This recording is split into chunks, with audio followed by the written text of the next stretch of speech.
ꯃꯦꯡ ꯀꯧꯁꯨ ꯂꯩꯗꯨ ꯀꯔꯤꯗꯣ ꯑꯗꯨꯕꯨ ꯅꯣꯡ ꯃꯔꯛ ꯇꯧꯕꯗ ꯌꯥꯝ ꯁꯧꯋꯤꯗꯣ ꯀꯔꯤꯗꯣ ꯄꯨꯡ 8 ꯇꯥꯔꯦ ꯍꯧꯒꯠꯂꯛꯑꯕ ꯀꯔꯤ ꯅꯣꯡ ꯐꯥꯗꯣꯛꯅꯣꯅꯦ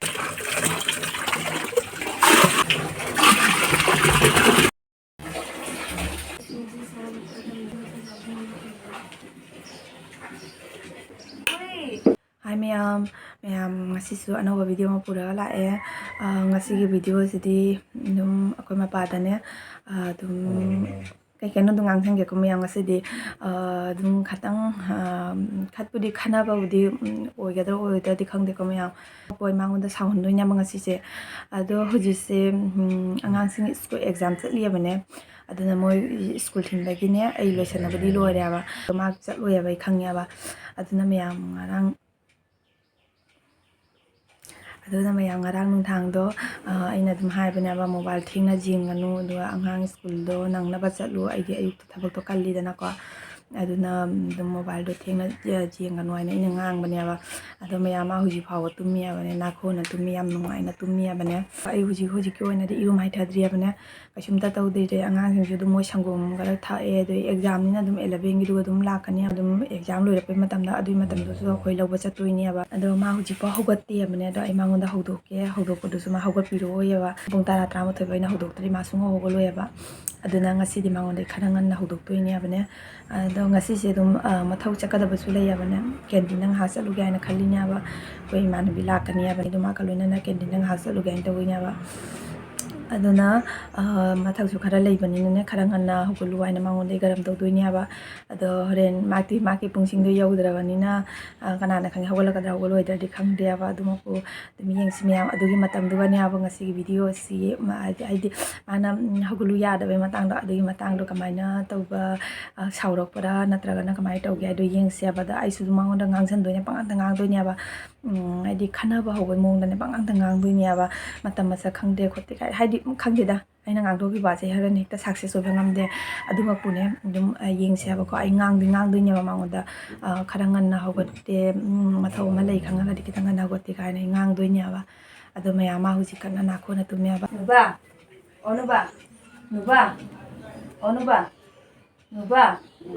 nuba angang sing tang jore oi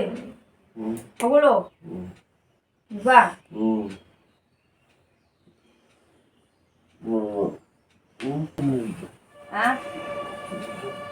hogolo ai ni ga moi ne ai gari no pa nga moi ba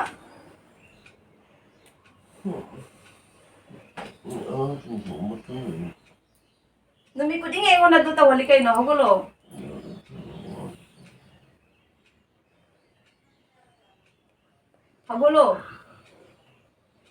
oi angai isku matam jawra hogolo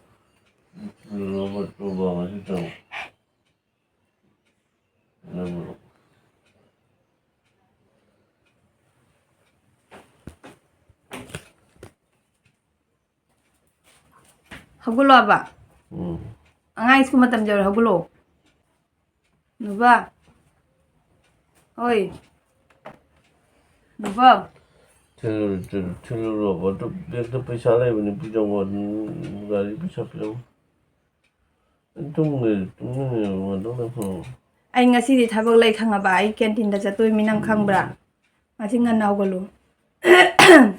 angang de nongon da haidra kharangan na hogolo aina haji pude angang school thilura ge nang hore halaga ngan na hogolo ko ai ngasi canteen da ju chatoi ni thabak lai khangi na trana tabro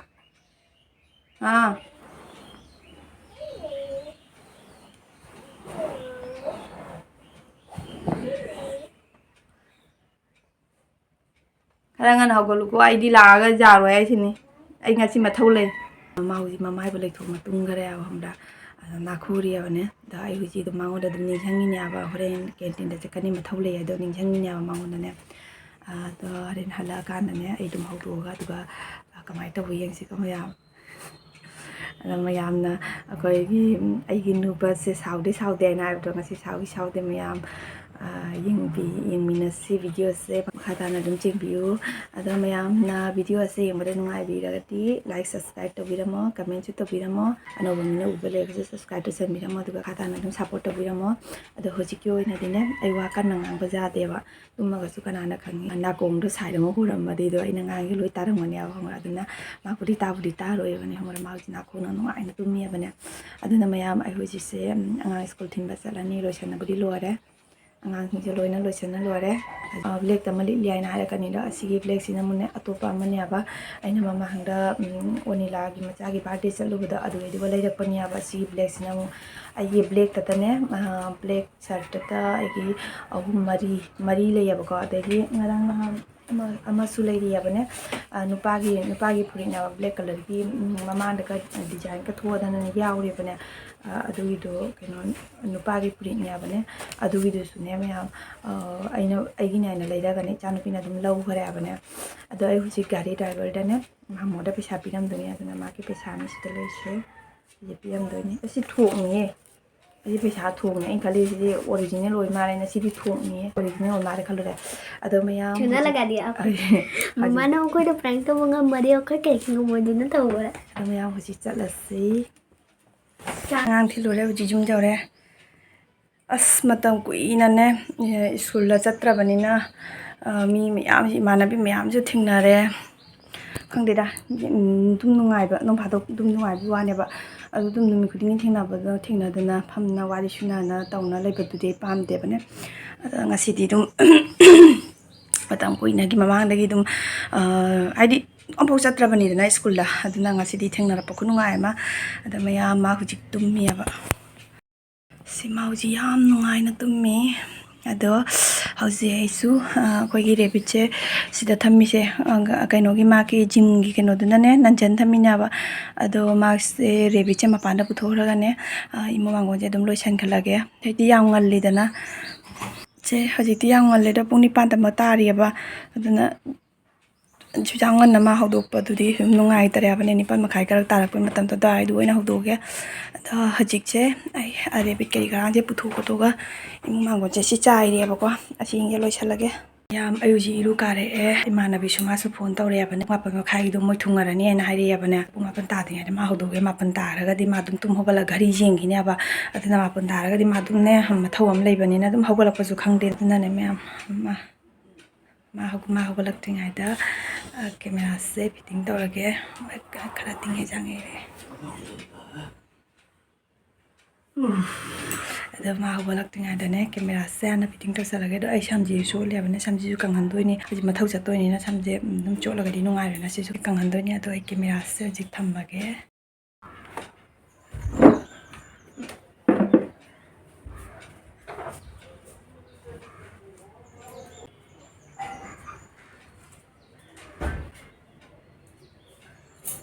ꯋꯥꯏꯁꯤꯒꯦ ꯈꯪꯗ꯭ꯔꯦ ꯅꯨꯄꯥ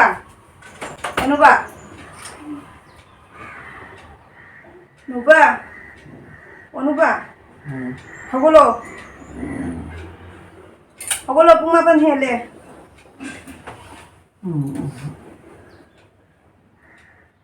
ꯑꯣꯏ ꯄꯨꯡ 9 ꯍꯦꯜꯂꯦ ꯍꯧꯒꯠꯂꯣ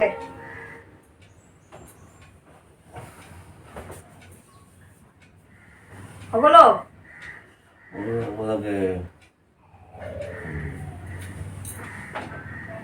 ꯀꯩꯅꯣ ꯍꯧꯒꯠꯂꯒꯦ ꯍꯥꯏꯕ ꯍꯧꯒꯠꯂꯣꯅꯦ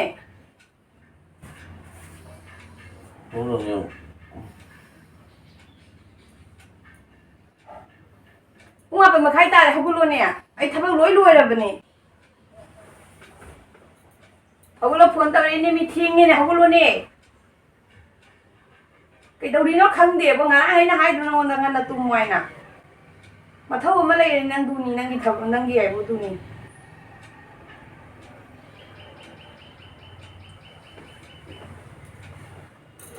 ꯍꯧꯒꯠꯂꯣꯅꯦ ꯑꯩ ꯂꯣꯏꯁꯟꯅꯁꯨ ꯂꯣꯏꯔꯝꯅꯦ ꯍꯧꯒꯠꯂꯣ ꯄꯩꯁꯥ ꯄꯤꯔꯣ ꯀꯥꯏ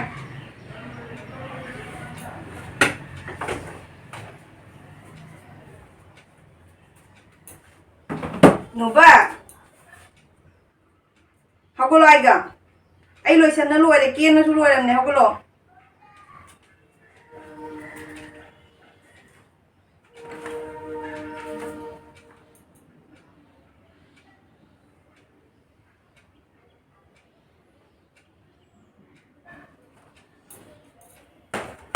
oi tan gere ba nang ji wangang nei bo tan gere bo hoguloi na haraga hoguloi na hari hinjangam jawi bo nang ji bo hogulu ni thienge ba tan gere bo nang ji ka tawri no khang de bo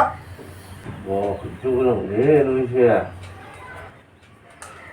kadi ko dolang angang ji school thi loi na hari du sunang na thin ba 맨 검수 내 두까지 이런 거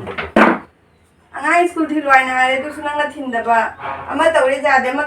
ka dawri no khang de bo 너무 어렵다고 좀 서울로 그래서 pung ma pa da hogula bo kari nong phadong no ne ai ma tho ma lai khang na khara na hog pa ke dawge ne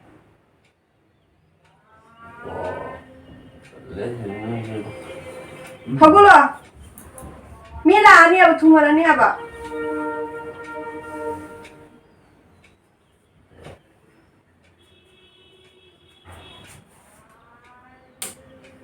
mi thumara ni hogula aba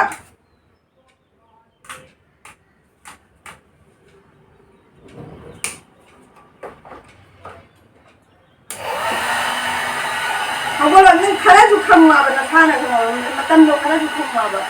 mi thumara ni aba hogula aba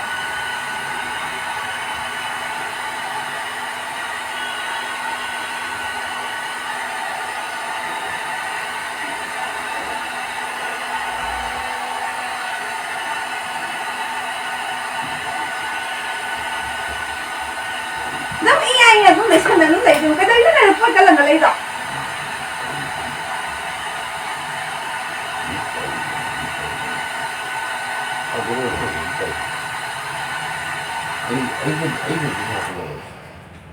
Na hogolo ba mi thunga na niya ba thaba te ja tha to bi do. Kana fu ka fu. Ta ka niya ba. 뭐 Nya da ma thau sau si ai na hogolo ba thieng nya ba. 에이 하고라 그 있다고 하는데 Ai pham da hai ga tu ni hogolo ba. 하도 좋아요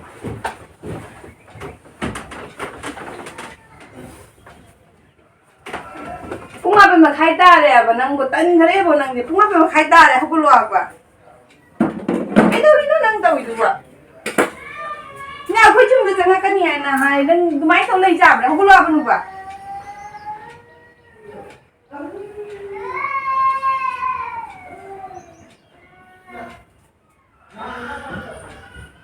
Nomagi ayukta thabak ising lai ba kholi ba shum jaw hidra bani na ayukta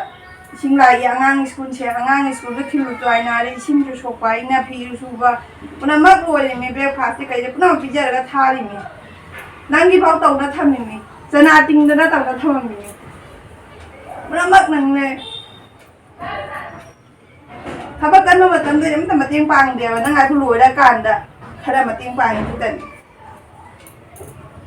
Tapos kaling ay iwanan kung mga bibitan kung naman matanda nilang tawgo yan matugadi.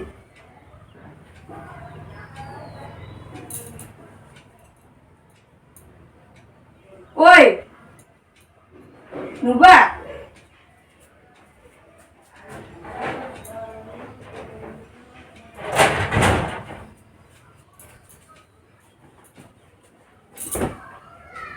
Langge, ay langge. Mungga loy kaya yun.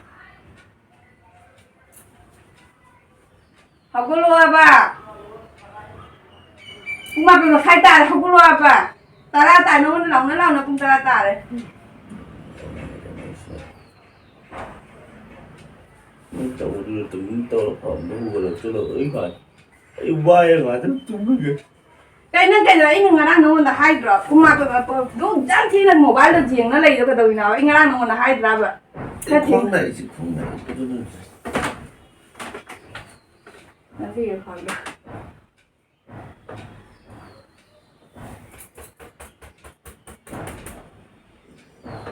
Hogolo ba? I hate that.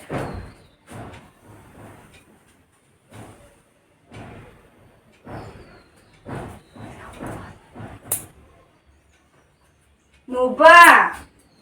nang je tan ngare bo nang je bo ikai dra khang de bo nang je bo ma pun pun tara bo kana ne ge ne ho loi na hai ma ta da ꯌꯥꯝ ꯂꯥꯡꯕ ꯑꯌꯨꯛ ꯂꯥꯡꯒꯅꯣꯅ ꯍꯥꯏꯔꯦ ꯂꯥꯡꯒꯅꯤ ꯍꯧꯖꯤꯛꯄꯨ ꯑꯌꯨꯛ ꯑꯣꯏꯔꯤꯕꯅꯦ ꯅꯪꯅ ꯑꯌꯨꯛ ꯍꯥꯏꯅ ꯍꯥꯏꯗꯣ ꯄꯨꯡ 10 ꯇꯥꯔꯦ ꯍꯧꯖꯤꯛꯄꯨ ꯑꯌꯨꯛ ꯑꯣꯏꯔꯤꯕꯅꯦ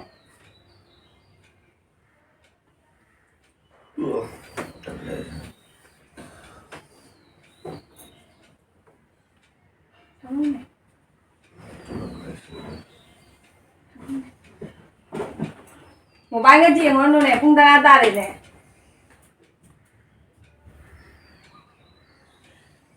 ꯄꯨꯡ 10 ꯇꯥꯔꯦ ꯍꯧꯒꯠꯂꯣ ꯃꯣꯕꯥꯏꯜꯒ ꯌꯦꯡꯉꯨꯔꯅꯨ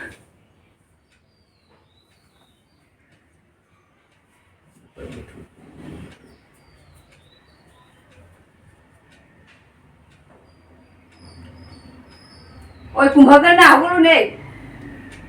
nó bằng muốn như nào nó thằng có sụn nó bằng muốn như nào là này lùa là này hay anh ta có sao mà cũng ta sụn rồi mà chị cũng đâu sao lại họ có là vậy xong mình anh phẩm dai gặp bằng âm để phẩm dai gặp luôn không dai gặp bằng âm để cứ đang này không luôn bây giờ có trouble đấy hay có luôn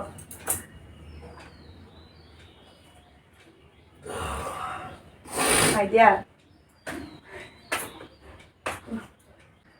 có cái rồi mi là cái này là hai đứa là không là thằng ấy hai con thì chỉ bằng một cái này rồi thì xui có cái rồi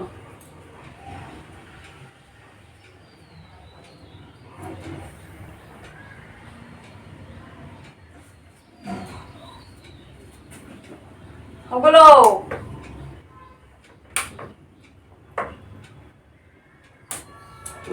cái tàu ấy luôn hả cái đâu cái tàu ấy nó không có là cái này thì cũng ta đã đúng tung là đúng để cái đời nó được nó có tung cái đồ cái nông bà đâu kia là tiếng gì mi là cái này nó đang nó cái loại này nó hai đứa anh ai cũng tin vào chất tập và phi rồi cho nên lỗi là suy sinh lúc bà kia là cho sinh tết là cho nó thành là vậy à đi xây nó tàu năng cái tàu tự cả hả năng cái tàu tự cả mà anh tàu để cả tàu để cái này này sinh nào cũng tao đâu có là cái sinh hình được gì là số dân biệt là một hiệp dài và tôi nói tiền năng gì cũng cái ta cái gì cũng đó gì cũng ta ta là mình dùng đâu có là vậy khối lại official đi khối lại đi official đi khối lại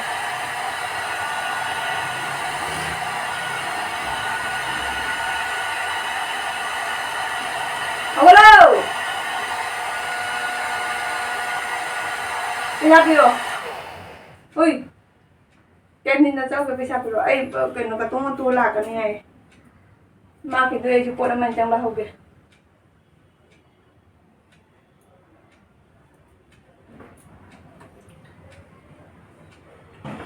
bây giờ cái gì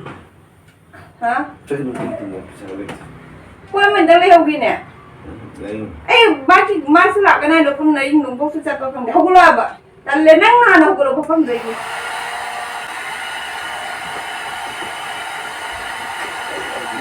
không đây còn tông hơn nhiều năm rồi cái này như cái đuôi nó đang gì vậy nó có đâu nó lẩu này được không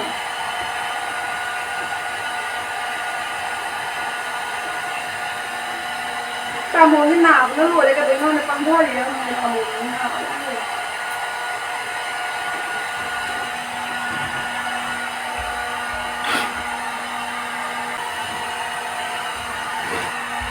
nhân tay cái lông ngọc à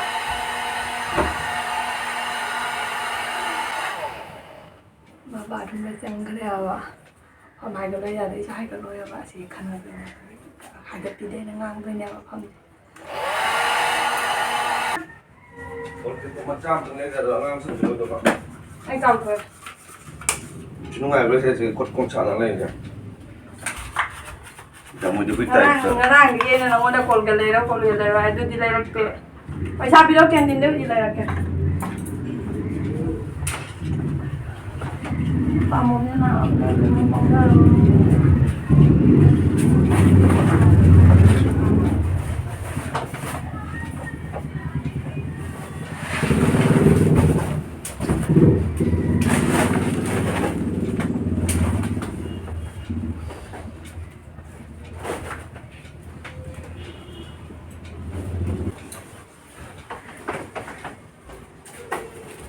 I know I see for the one I see my phone, Jim, always sit at the Dona, he tell like that means you know that.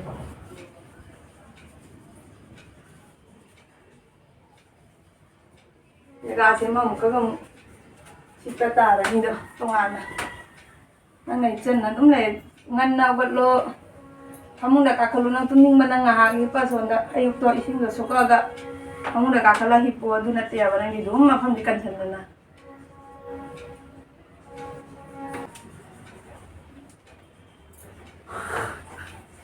ꯑꯩ ꯃꯣꯕꯥꯏꯜꯗꯤꯅ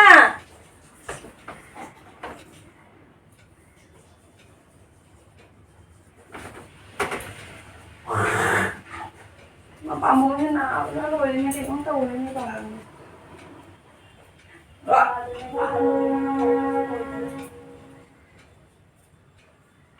ꯑꯩ mobile ꯀꯥꯏ ꯆꯠꯈ꯭ꯔꯒꯦꯅꯦ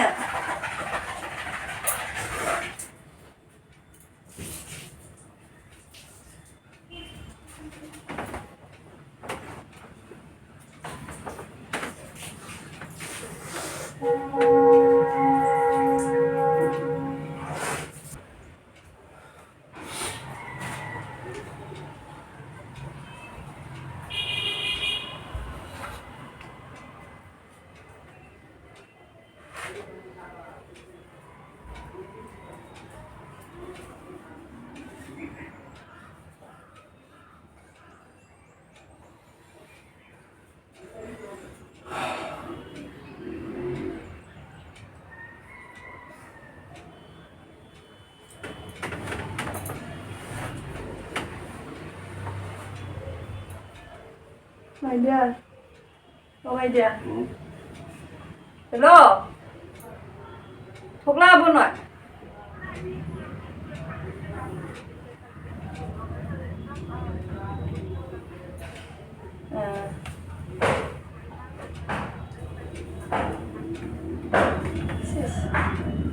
Nàng chỉ hình con giàu gì vậy?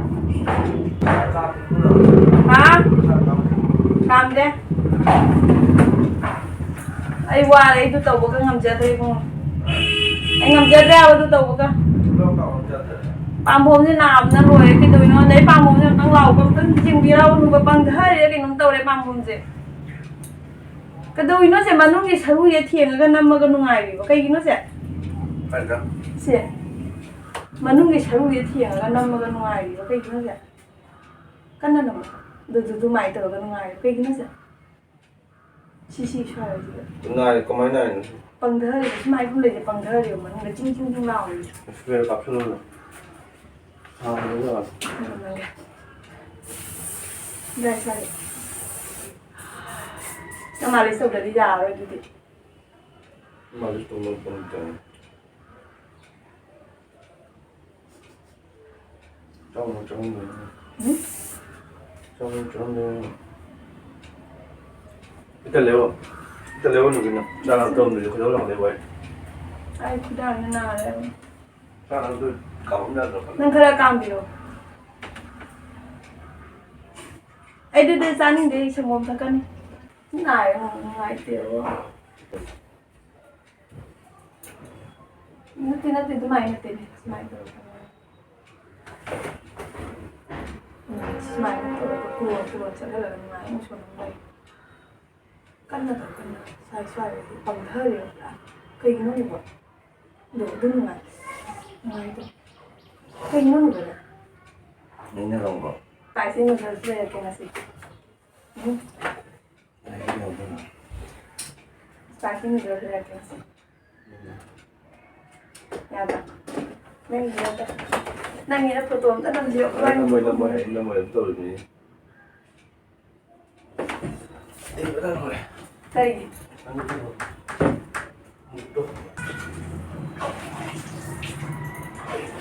just me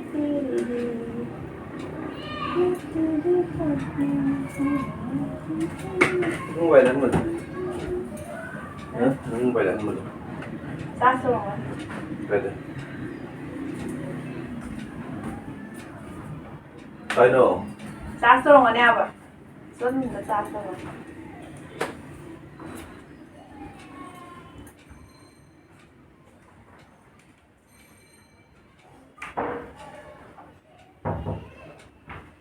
ai đây kìa cây pono ngoài em mà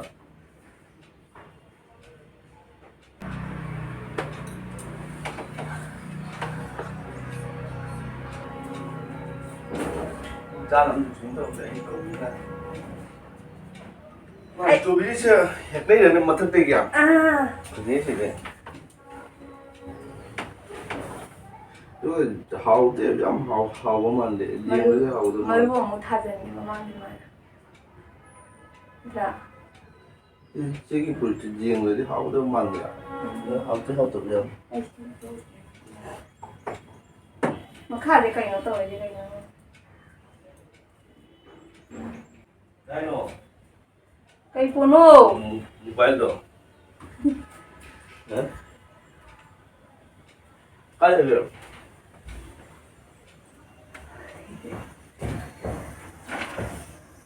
ꯅꯪ ꯍꯤꯒꯠꯀꯅꯨ ꯅꯪꯅ ꯍꯤꯒꯠꯂꯒ ꯍꯦꯛꯇ